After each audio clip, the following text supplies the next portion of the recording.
नमस्कार आपण मानक मोर चैनल सीमा क्रिएशन को बहुत बहुत स्वागत जनाऊँगी। आज मुझे आपण मानक पणस कटा डालमार रेसिपी। फ्रेंड्स यही डालमा को घरे बनातु खातु और अन्य मानक खुआतु। यह निश्चित भाव ट्राए करूँ। आशा करुँची रेसिपी आपण मानक भल लगे। भल लगे वीडियो को लाइक करदे और नुआ थे वीडियो को सब्सक्राइब करदे।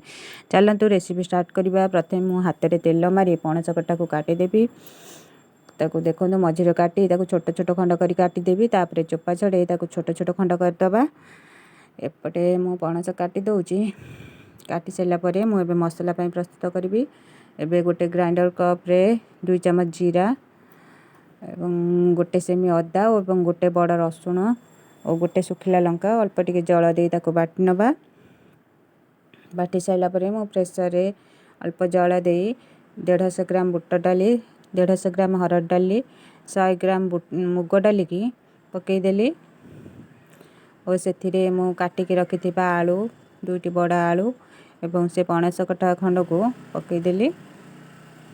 पकईदे से आवश्यक मुताबक लुण एवं 2 चम्मच हलदी गुंड तेजपत्र 3 ରୁ 4टा एवं किछि नड़िया कोरा को से देदेवी और अल्प 2 चम्मच जल देवी से प्रेसर को बंद करी 2 ରୁ 3टा जमी हुईसिल आसो से पर्यंत छाड़ीदे। देखो मोर हुईसिल आसगलानी तल कोलेदबा। देखो मोर परिवा सब सीझी जाइए पणस कटा।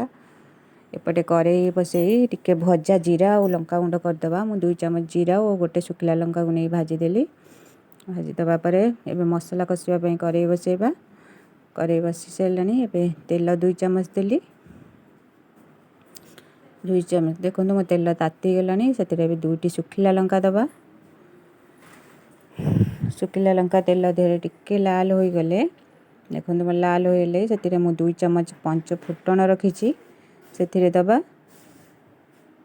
एबे मोर फुटण फुटी आसलानी मु 4टी बड़ पियाज को काटी रखी से दबा। दे टिके भाजी नवा पियाजटा को टिके भाजी दबा। पियाज टिके अल्प लाल हो गले से आमे रखि बटा मसला को से दबा। बटा मसला को दे टिके ताको भाजी नवा। पियाज सहित भाजी हो गलानी देखो मसला भी मोर भाजी हो गलानी। एबे से अल्प जल दे मसलाटा को टिके तार कंचा अंश जावाई छाड़दे। काटिकी रखिथिबा 2टी बड़ बिलाती पकईबा। बिलाती पकई टिके कषि नवा मसला सहित। एबे मोर बिलाती धीरे धीरे नरम हो गलानी। एबे मु रखी प्लेट रे 2 चम्मच मेथी पत्र एवं जीरा गुंड गोटे चम्मच धनिया गुंड गोटे चम्मच चिकेन पाउडर गोटे चम्मच एवं लंका गुंड गोटे चम्मच दे मसला सहित कषि नवा। मोर कषि हो गलानी मसला सहित हल्का अल्प जल दे आउ टिके कषि नवा।